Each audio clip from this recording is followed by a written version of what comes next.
The other experience that I had that I shared with you yesterday, and I'll share it again, was when I had spent the 3 months on the mothership. There was a moment where, you know, in the middle of their motherships, they have these huge park areas. And it could be anything like this, you know, like this. They could literally create anything in these areas. And this is where they educate the children, this is where the kids learn, this is where the children play, and the adults walk, and just everything is kind of centered around this. And all of the living quarters would be like, say, on the outside where the mountains are here in the background. Those would be more or less like apartments, and they would go up, living quarters, and they would go up along the sides. And of course you'd have blue sky and clouds and things like that that are native to most worlds, and that's all created holographically, and there would be a breeze, and there's, you know, animals as well. There was a moment where I was lying on my back looking up at this, and I remember, now the children are all telepathic, so you don't hear a lot of screeching and yelling and, you know, screaming and all that stuff. But you could hear them running around and playing on the soil, on the grass, because I was lying on my back, looking up, thinking to myself, my God, you know, here I am in this incredibly beautiful place, and I'm on a ship, and we are traveling through space, you know, and it's just like, you know, how do you describe this to people? And I remember at that moment feeling the safest I think I have ever felt in this particular incarnation. It was the safest I'd ever felt. And, you know, I made note of that. I made note of that, about how safe I felt at that time. And it was just really, really awesome. And, you know, there have been a lot of moments like that. And it's tricky to try to hold on to those feelings and bring them back here. It's really tricky. You know, you almost have to completely fool yourself. And it would be so nice, you know, if we could all aspire to make Earth that kind of a way, that kind of a place where we knew we would be safe. I mean, that doesn't mean that there isn't death. That doesn't mean there isn't accidents. But wouldn't it be something if we could all feel that sense of security, that sense of safety, that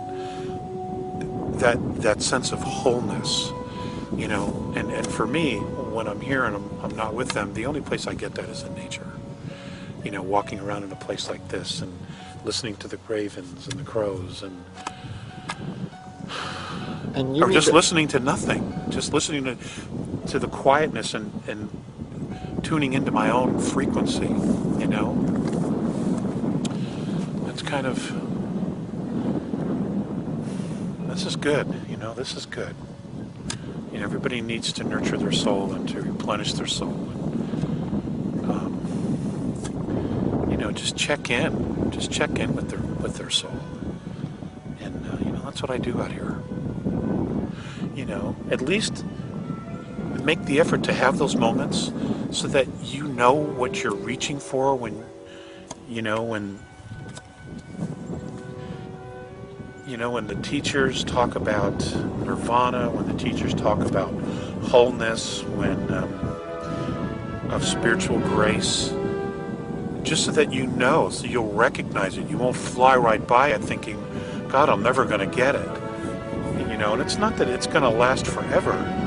But, you know, always try to make the effort to find those moments, to capture those moments, to know what they are, because they're enormously healing, you know. And, you know, everybody has their own place, their own way of doing that. Some people scuba dive, some people skydive, others go shopping, and that's where they find that bliss for themselves.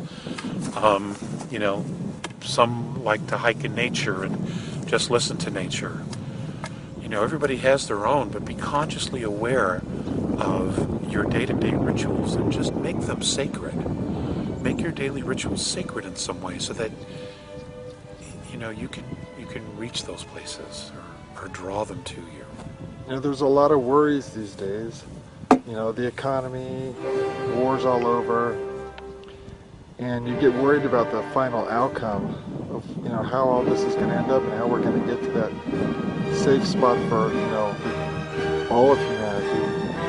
But you said something to me yesterday about a trump card that had a... Well, I said God has the ultimate trump card. You know, the isness has the ultimate trump card. And, you know, no matter how bad it gets, or out of control it gets, you know, that trump card brings everything back to right. You know, it brings it all back to normal, to balance. And, you know, I'm just as guilty as stressing. I mean, you know, we have to live and feed, and, you know, we struggle financially, and, you know, with children, and you worry about them, what's going to happen to them, and, you know, you want to do, you know, you don't want to get it wrong because you have kids. But, you know, I keep going back to that place when I remember to go back to that place. You know, that there is a higher power, and it does direct.